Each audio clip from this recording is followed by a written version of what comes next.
Imagine walking into a dinner party, right? And every single guest there is just secretly plotting your downfall. Well, that sounds incredibly stressful. Yeah, you know it, they know it, and the air is just thick with anticipation.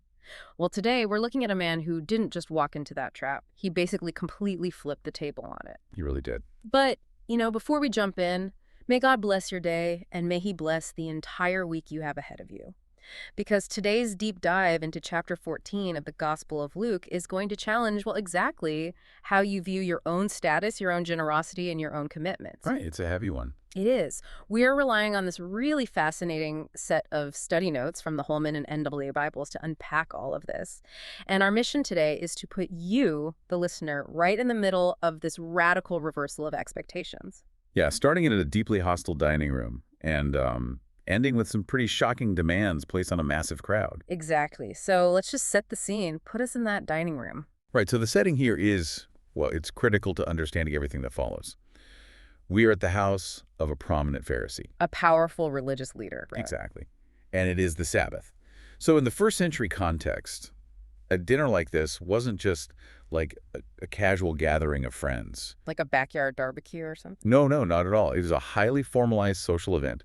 You have the religious elite gathered together, and they've invited Jesus. But the sources specifically note he is being closely watched. So it feels less like a dinner party and more like, I don't know, walking into a hostile press conference or a deliberate ambush. Well, that is a perfect way to put it. Every person in that room is basically just waiting for him to slip up. Right. And positioned right there, right in front of Jesus, is a man with a condition historically called dropsy. Yeah, which is a detail that really matters. It does. Today we'd identify that as edema, which is it's this abnormal, incredibly painful swelling of fluids in the body's tissues. It's not a condition you can hide. No, it's very visible. And the religious leaders, they know Jesus' track record, right? The study notes point out that this is the third and final Sabbath healing recorded in the Gospel of Luke. Oh, wow. The third one. Yeah. So they know his profound compassion for suffering people. Placing this man right in front of him on the Sabbath, it's a calculated bait. But, I really want to push back on the dynamics of this trap for a second. Okay, sure. Why would Jesus walk into this room and take the bait? I mean, he could have healed this man on a Tuesday, right? Right, yeah. So why force the issue right there in front of his enemies on the one day it causes maximum outrage? Well, he forces the issue because the outrage itself reveals a deep rot in their theological system. How so? Jesus doesn't just quietly heal the man in the corner. He looks directly at the religious teachers, and he preemptively asks them, is it lawful to heal on the Sabbath? Oh, so he puts them on the defensive immediately. Exactly. See, the Sabbath law, which was originally found in Deuteronomy, was instituted by God as a gift. It was supposed to be a gift of rest and liberation. Right. A day off. Yeah, and it was never meant to forbid rescuing people or animals in distress. But the Pharisees, they had built this entire architecture of micro-rules around the Sabbath. And their authority rested entirely on being the gatekeepers of those micro-rules. Precisely that. Their societal power came from policing those boundaries. So by healing on the Sabbath, Jesus isn't just breaking a rule, he is actively dismantling their authority in front of their peers. Wow. So when he asks if it's lawful, how do they respond? With total silence. Just crickets. Yeah. They know they can't out-debate him, but they also refuse to concede the point.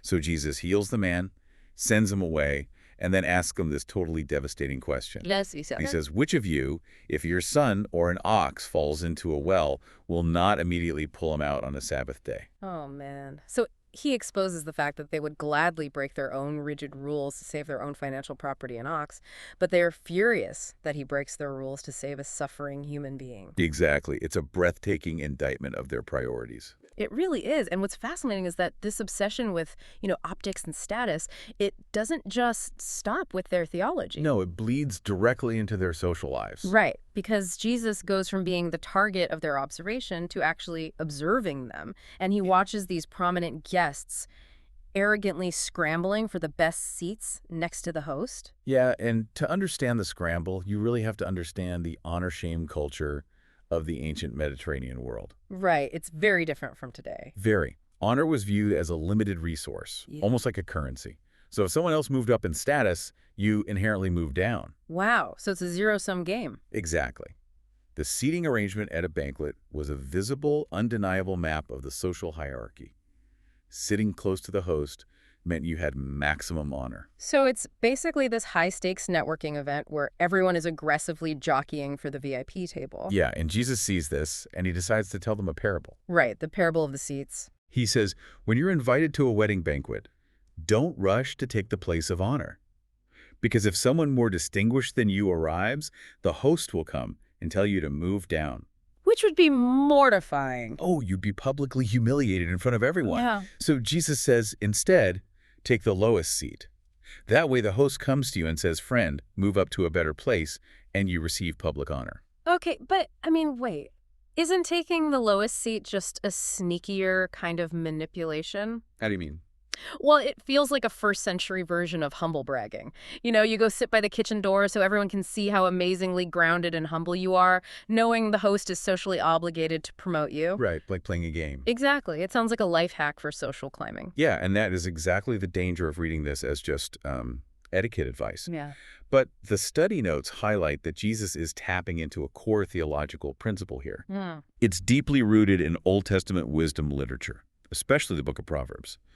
The ultimate context of this parable isn't just a dinner party, it's our posture before God. Because God is the ultimate host. Right. Jesus concludes the parable by saying, whoever exalts himself will be humbled, and whoever humbles himself will be exalted. So it's not about playing a long con to get a better seat. I see. It's about genuine internal humility, recognizing that you absolutely cannot manufacture your own honor before the Creator. Wow, so he takes the air right out of their social climbing. And then he turns his attention to the guy who actually threw the party, the host. Yeah, he's not done yet. No, he tells the host that the next time he throws a dinner, he shouldn't invite his friends or his brothers, his relatives, or his rich neighbors. Right. He introduces this model of radical hospitality that completely breaks the social economy of the time. Because inviting your peers is a closed loop. It is entirely transactional. You invite the rich neighbor, so they will invite you back. Exactly, and you both maintain your social standing. But Jesus tells the host to invite the outcasts, instead the poor, the crippled, the lame, and the blind. People who are economically and socially incapable of returning the favor. Precisely. The generosity he is demanding requires a completely unselfish motive. And he adds that the true reward for this won't be social clout. Right, it'll come at the resurrection of the righteous. Yeah. He's asking the host to basically delay his gratification until the afterlife, trusting that God will balance the scales. Which, that forces a really uncomfortable reflection on how much of our own modern networking and generosity is secretly transactional. It really does. Are we giving to get, or are we giving because we recognize the inherent value in the marginalized? That's a huge question, and you have to imagine the tension in that dining room must be suffocating by now. Oh, absolutely. You have humiliated guests who were just called out for social climbing, a host who is basically told his entire guest list is flawed, and Pharisees still fuming over a Sabbath healing. It's a powder cake. And right in the middle of the thick, awkward silence, one of the guests suddenly blurts out, "Blessed is everyone who will eat bread in the kingdom of God." Which is, it is the ultimate attempt to break the tension with a pious, safe platitude. Right. It's a very religious-sounding way of saying, well, at least we're all God's chosen people here. Yeah, exactly. It honestly reminds me of a family argument getting way too heated at Thanksgiving, and an uncle just loudly declares, "Well, we sure are blessed to have this turkey." That is a perfect analogy. It's just an attempt to gloss over the conflict. But Jesus doesn't let the platitude slide, does he? No, not at all. He uses that man's assumption, the idea that everyone sitting at that table has a guaranteed ticket to the kingdom of God. Yeah. And he pivots into the parable of the great banquet. Okay, walk us through that parable. So he tells a story about a man who prepares a massive banquet and sends his servant out to tell the originally invited guests that the food is ready. Which was standard practice, right? Yeah. Yeah, the sources explain this mirrors the cultural practice of the time. You sent out an initial invitation to gauge numbers, and then a second alert when the feast was actually prepared. Okay. Got it. But when the servant goes out, the VIP guests all start making these excuses. Right. One guy says, "I just bought a field and I need to go see it." Another says, "I bought 5 yoke of oxen and I need to go test them out." And a third says, "I just got married, so I can't come." And in the historical context of the ancient Middle East, those excuses were not just flimsy. They were deeply insulting. How so? Well, you did not buy a piece of land without inspecting it thoroughly beforehand. And buying 5 yoke of oxen, that's 10 animals, that was a massive financial investment. Like buying a fleet of tractors today. Exactly. Nobody buys 10 expensive work animals without having already tested them in the field. Right. It's the equivalent of someone bailing on a major commitment with you via text at the last minute because they claim they are, swamped with work. But then 10 minutes later, you see them posting photos from a golf course. It's not about their schedule. It's a clear communication of their priorities. And that feeling of betrayal you get from the golf course text, that is exactly the emotional weight of this parable. The master of the banquet is furious. Because they disrespected him. Right. The study notes explain that the originally invited guests symbolized the religious leaders and the elite of Israel who were actively rejecting Jesus. Ah, I see. Their excuses show them prioritizing daily life, wealth, and social ties over the invitation of God. They're just too distracted by the good things of life to recognize the ultimate thing. So what does the master do? He tells his servant, if the VIPs won't come, go out into the streets and alleys of the city, bring in the poor, the crippled, the blind, and the lame. Notice anything about that list? Yeah, it's the exact same list of outcasts Jesus just told his Pharisee hosts to invite. The people, the religious elites stepped over in the streets are the ones taking their seats at the table. Exactly. But the narrative pushes even further, because the servant returns and says, "Sir, what you commanded has been done, and still there is room." So the banquet is huge. Massive. And the master then issues a directive that represents, honestly, a monumental shift in biblical theology. He says, go out to the highways and hedges, the country roads outside the city walls, and compel people to come in so that my house is full. Compel them. That is such a strong phrase. It is. The Greek word implies an urgent, persuasive insistence. And think about why that's necessary. Why? These are people wandering the rural roads outside the city gates.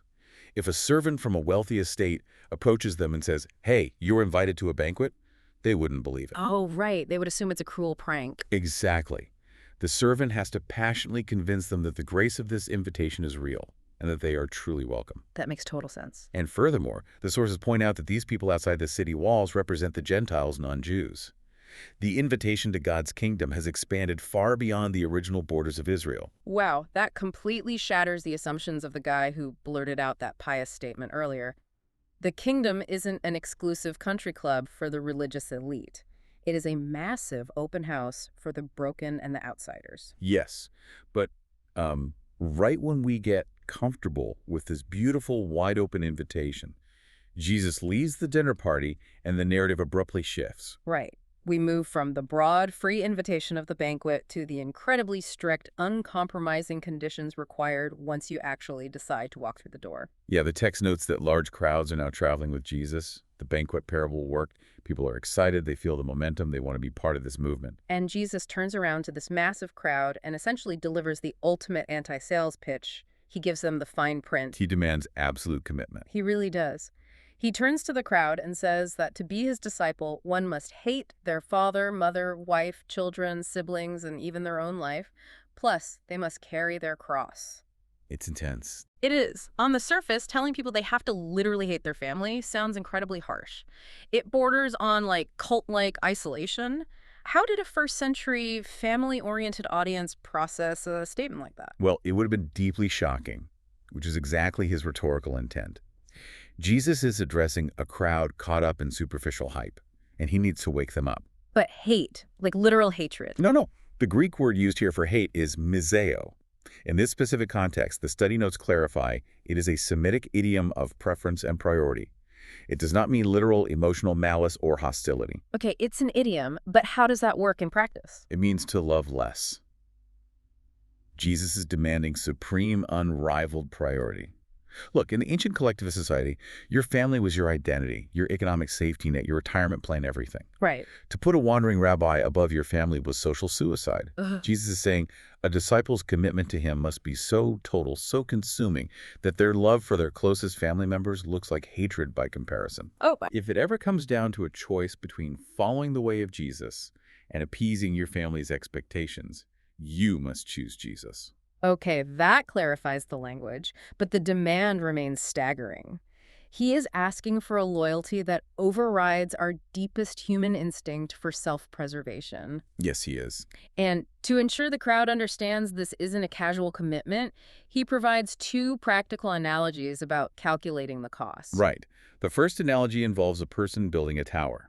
Jesus says you don't just start laying a foundation without first sitting down to calculate if you have enough money to finish the job. Because if you run out of funds halfway through, the half-built tower just sits there. Exactly. And in a close-knit ancient village, that unfinished tower would stand as a monument to your foolishness for generations. The public shame would be inescapable. You'd be a laughingstock. And the second analogy carries even higher stakes. The king going to war, right? Yes. Yeah. The king is going to war with an army of 10,000 troops, but he gets word that an enemy is marching against him with 20,000 troops. Not good odds. No, in ancient warfare, being outnumbered 2-to-1 usually meant total annihilation. The king has to soberly assess the reality of a situation. If he calculates that he cannot win, he must send a delegation while the enemy is still far away and ask for terms of peace. So both of these analogies force the listener to stop and evaluate. Following Christ isn't like an impulse purchase or a casual addition to your life. Not at all. Jesus puts the absolute worst-case scenario right in bold print. He says, if you don't say goodbye to all your possessions, you cannot be my disciple. He wants people who understand the gravity of the undertaking, not a massive crowd of superficial fans. Exactly. And he concludes this intense sequence with a sharp warning about what happens if you try to follow without making that full commitment. The salt metaphor. Right. He says salt is good, but if it loses its flavor, how can it be made salty again? It is fit neither for the soil nor for the manure pile. It is thrown out. But wait, chemically speaking, salt, sodium chloride, is a stable compound. It doesn't just stop being salty. So what mechanism is Jesus actually referring to here? That's a great point. He is not talking about refined table salt in a modern shaker. Oh, okay. In the ancient Near East, salt was primarily gathered from the area around the Dead Sea, and it was highly unrefined. This Dead Sea salt contains significant impurities, specifically minerals like carnallite and gypsum. Okay, so it's a mixture of different compounds, not just pure salt. Yes, exactly. If this impure salt was exposed to moisture or poor weather conditions, the actual sodium chloride could dissolve and wash away. Leaving what? What you left with was a white powder that still looked exactly like salt, but the flavor was completely gone. It was just a pile of useless minerals. Wow, so it looks the part on the outside, but it completely fails to do the job. It's actually worse than failing to do the job. Mm. Those leftover minerals, particularly the gypsum, are toxic to agriculture. Wait, really? Toxic? Yeah. Gypsum is calcium sulfate. In the wrong context, it acts as a binder. If you put that tasteless powder on your soil, it creates a hard crust that suffocates the ground and prevents water absorption. And if you mix it into your manure pile to help create fertilizer, it halts the organic breakdown process, essentially turning your fertilizer into cement. It actively ruins the land. That completely changes the weight of the metaphor. It really does. A half-committed disciple, someone who claims the identity of Jesus, but refuses to accept the fine print, who won't prioritize him over their own comfort and status, is like that impure Dead Sea salt. Exactly. They might look the part, but they've lost their transformative distinctiveness in the world. And they aren't just unhelpful, their superficiality can actually be damaging to the environment around them. It is a profound warning against claiming the name without embracing the cost. It is. Which, brings this entire incredible chapter full circle. Yeah. We started in a tense dining room where Jesus dismantled the religious elite's obsession with rules over compassion. Yeah, and we saw him shatter the social economy of his day, demanding genuine humility and a radical hospitality that seeks no earthly repayment. Right. And then we explored the expanding grace of the great banquet, recognizing that the kingdom of God is filled with the outcasts and the marginalized, while the self-important miss out because they are just too distracted. And finally, we confronted the sobering reality of the cost of discipleship, the demand to calculate the cost like a builder or a king, and the stark reality that partial commitment leads to becoming flavorless, destructive salt. This text challenges the very foundation of how we measure our own devotion. It forces us to ask what we are genuinely prioritizing. It really does. And that brings us to a final thought for you to mull over as you go about your week. Think back to the excuses in the parable of the great banquet. The field and the oxen. Right. The guy who bought a field, the guy who bought 5 yoke of oxen, those were first-century distractions. But if Jesus were throwing a banquet today and we were the originally invited guests, What modern fields and oxen excuses are using right now to avoid showing up? That's a challenging thought. What are the things in our daily lives that look so urgent and so important that they are actually causing us to miss the invitation to something eternal? Thank you for bringing your curiosity to the table today and exploring this text with us. We truly believe that God blesses all the listeners tuning in. Keep exploring, keep questioning, and we will catch you on the next deep dive.